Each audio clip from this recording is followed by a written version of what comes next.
Assalamualaikum warahmatullahi wabarakatuh.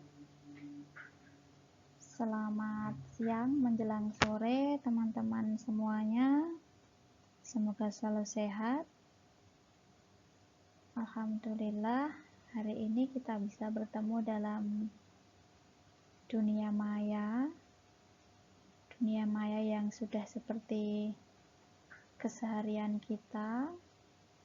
Dan pertemuan ini kita akan membahas tentang parafrase.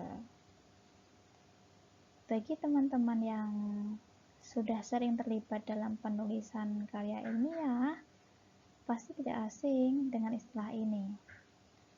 Dan tidak perlu khawatir, bagi teman-teman yang belum pernah mengenal istilah ini atau baru dengar hari ini, akan saya jelaskan kemudian. Nah, apa itu parafrase?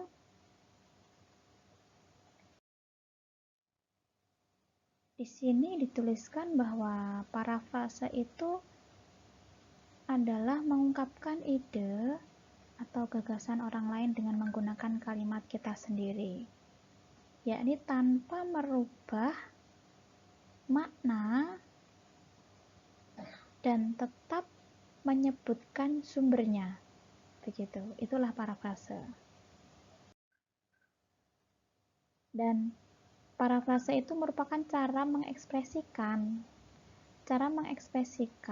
apa yang telah ditulis dan dikatakan oleh orang lain dengan menggunakan kata-kata yang berbeda agar lebih mudah untuk dimengerti. Apa yang dijelaskan orang lain itu lebih mudah dimengerti kepada pembaca yang lain melalui hasil parafrase yang kita lakukan.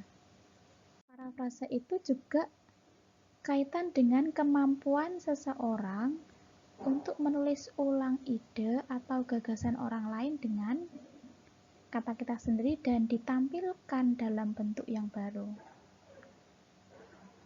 Dan cara parafrase atau teknik parafrase ini merupakan cara yang sah, yang legal dalam meminjam gagasan dari orang lain. Jadi restatement ya, membuat pernyataan ulang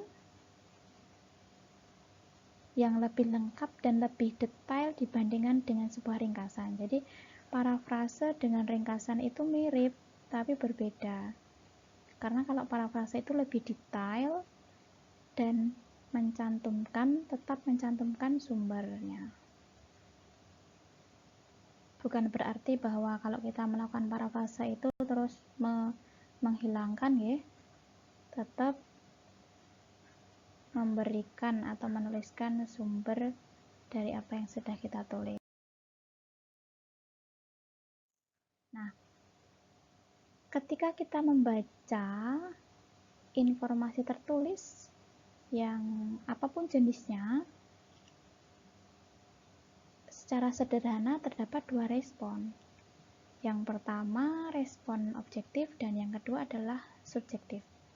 Nah, yang objektif inilah yang kita kenal dengan parafrase,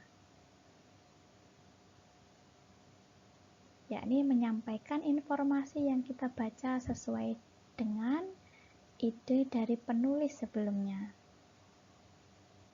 Dan kalimat yang kita gunakan untuk menyampaikan informasi tersebut berbeda dari kalimat sebelumnya, gitu.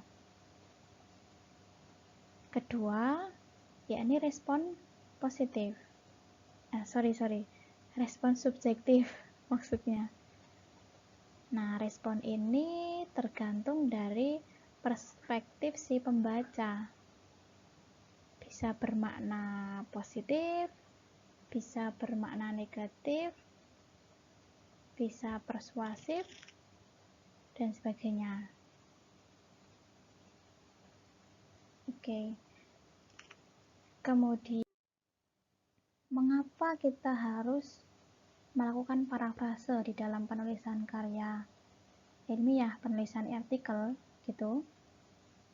Di sini yang paling utama adalah menghindari plagiarisme. Nah, di dalam menulis artikel ilmiah itu kan ada etikanya ya. Salah satunya adalah menyebutkan sumber dari setiap kutipan yang kita berikan. Nah, parafrase ini digunakan untuk menghindari plagiarisme. Selain itu, dengan memparafrase, itu memastikan bahwa pembaca itu berhasil menangkap poin-poin penting dari bacaan. Efek ketika pembaca itu berhasil menangkap poin-poin penting bacaan, hal ini bisa meningkatkan kemampuan pembaca dalam mengutarakan dan juga menjelaskan berbagai informasi serta ide-ide bacaan dengan bahasanya sendiri. Oke, selain itu, teknik ini juga memberikan peluang kepada pembaca untuk mendemonstrasikan apa yang dia ketahui dan juga wawasan yang dia miliki berkaitan dengan bacaan. Dan efek baiknya juga akan meningkatkan kepercayaan diri si pembaca, gitu. Nah, di sini terdapat beberapa langkah ketika teman-teman akan melakukan parafrase. Terdapat 3 langkah sederhana yang saya tuliskan. Yang pertama, yakni membaca, kemudian memahami, dan kemudian menulis. Nah, yang pertama membaca teks sumber sampai benar-benar teman-teman itu paham akan makna dan juga maksud tujuan tulisan itu apa, begitu. Kemudian setelah kamu paham, kamu baca bisa berkali-kali, itu bacanya tidak hanya sekali ya. Nah, singkirkan teksnya dulu, tutup dulu, bukunya ditutup, kemudian coba dituliskan kembali ide yang ada di buku atau paragraf atau tulisan yang sudah kalian baca. Nah, supaya kita tahu supaya kita bisa mengukur keberhasilan parafrase kita, silakan bisa dibandingkan antara sumber asli dengan teks hasil parafrase yang kamu lakukan. Oke, nah ini 3 langkah sederhana: membaca, memahami, dan menulis. Ya. Oke. Ketika kita bikin bagan semacam ini, yang pertama dibaca, ditandai keywordnya, keyword yang mana hal itu atau kata-kata itu merupakan penting di dalam ide yang disampaikan oleh penulis. Nah, kemudian bisa dicatat atau di bold begitu, dikasih stabilo. Nah, kemudian dicari sinonimnya, bisa dicari sinonimnya atau kata yang mempunyai kesetaraan makna. Nah, setelah itu susun ulang frase-frase tersebut sehingga mempunyai makna yang sama dengan teks sebelumnya.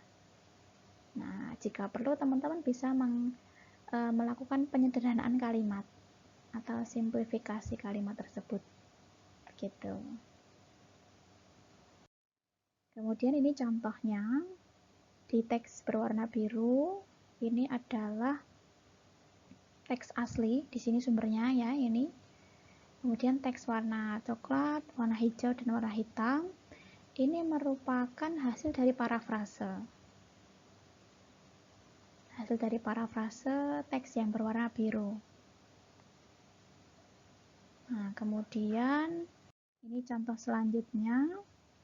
Teks warna hitam merupakan teks sumbernya, dan teks warna biru juga warna coklat itu merupakan hasil parafrase. Ketika kalian membaca antara hitam, biru, coklat ini intinya sama. intinya sama, tapi hanya kalimat yang digunakan untuk menyampaikan informasi itu berbeda. Namanya parafrase. Kembali lagi kepada definisi atau makna dari parafrase itu. Tuh.